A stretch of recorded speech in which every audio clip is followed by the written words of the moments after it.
Today we're going to continue analyzing circuits, and we're going to introduce two new laws here, okay? We call them Kirchhoff's rules or Kirchhoff's laws. There's basically just two laws here, okay? The loop rule and the junction rule. We use these laws when the circuit analysis gets too complex for us to just use series and parallel. Okay, so here's two examples. We can use Kirchhoff's rules for these two cases, and I would recommend that you actually do Kirchhoff's rules for these two cases at home, okay, after we go through this.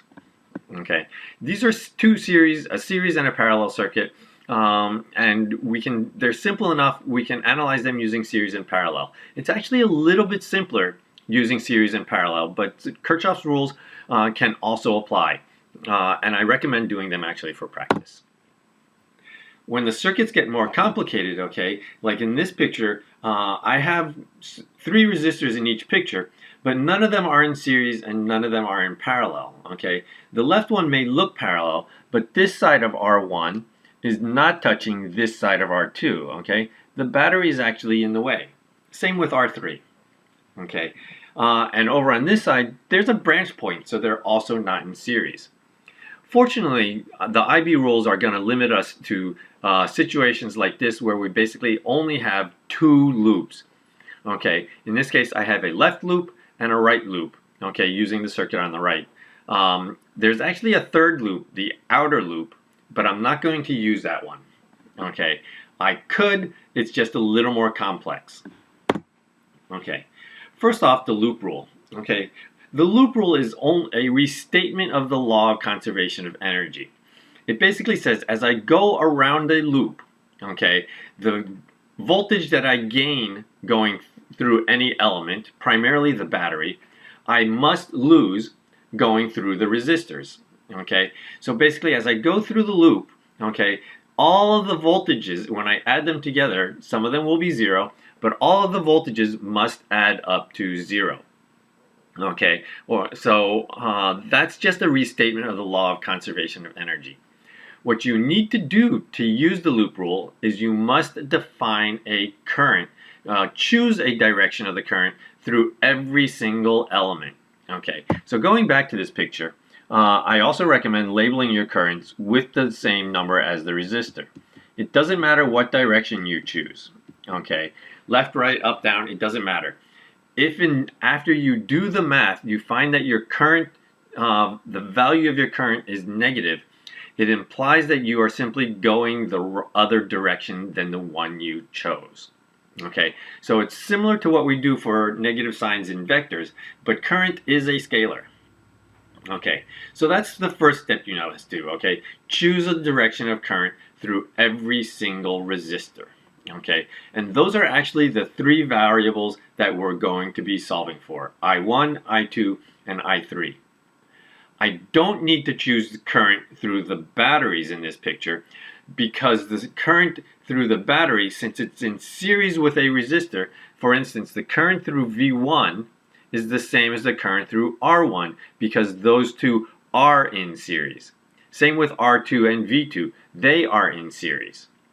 Okay, so to continue.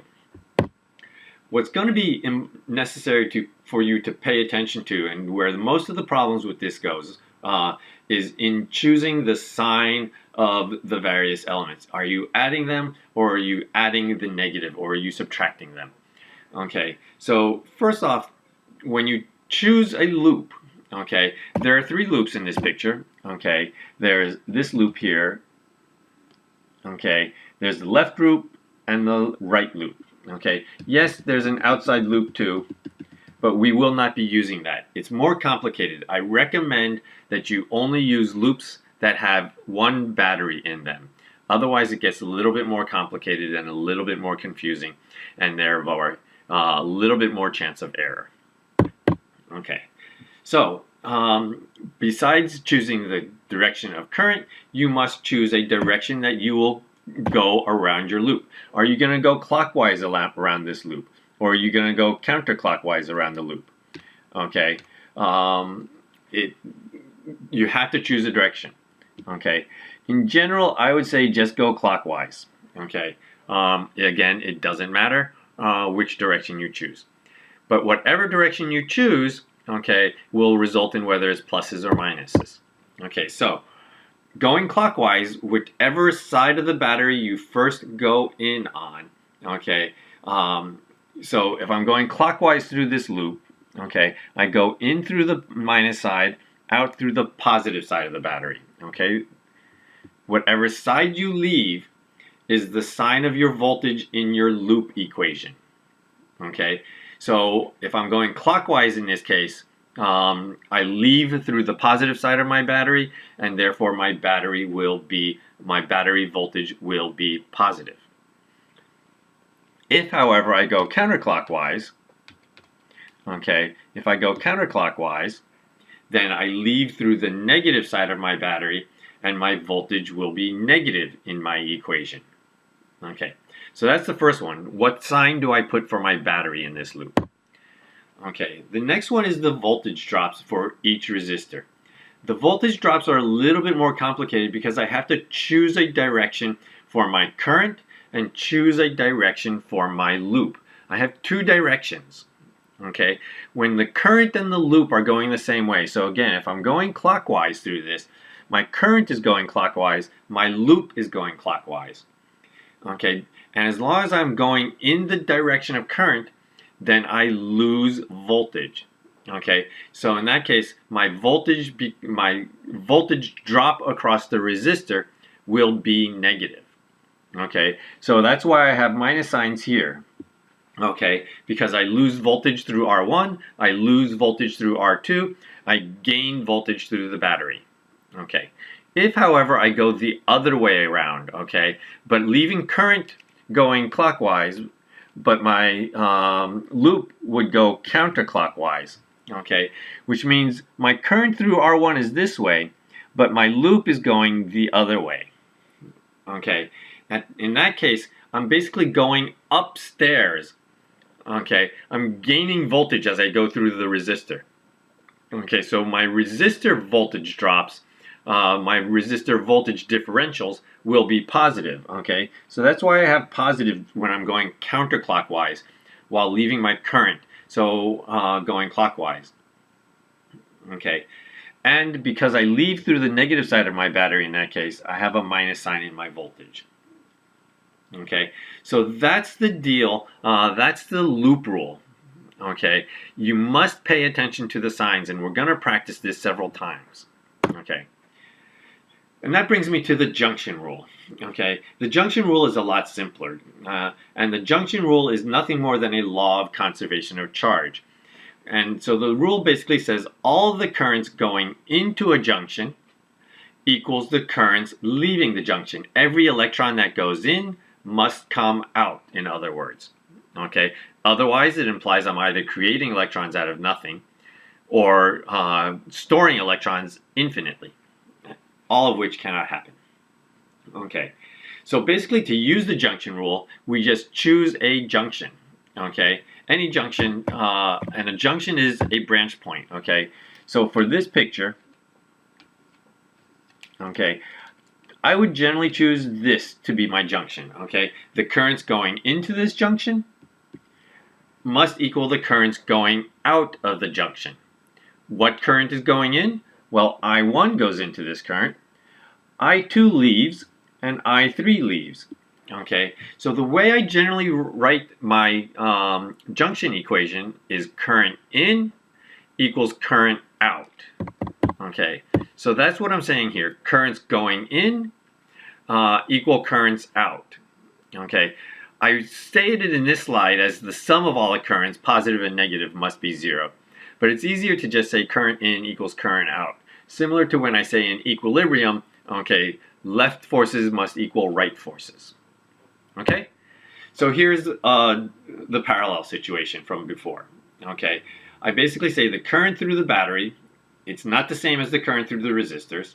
Okay, and I arbitrarily chose directions. Okay, I said I1 was up, I2 is down.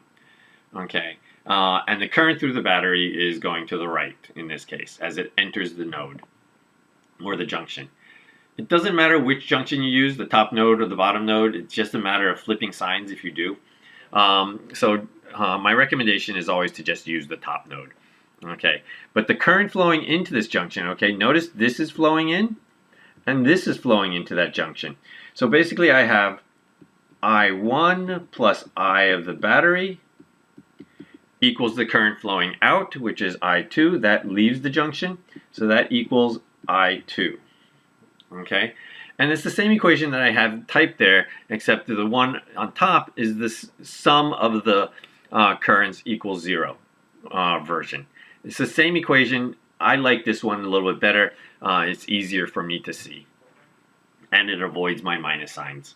Okay, so that's basically what I end up with here. Okay, what I want you to do is write the three equations for this circuit.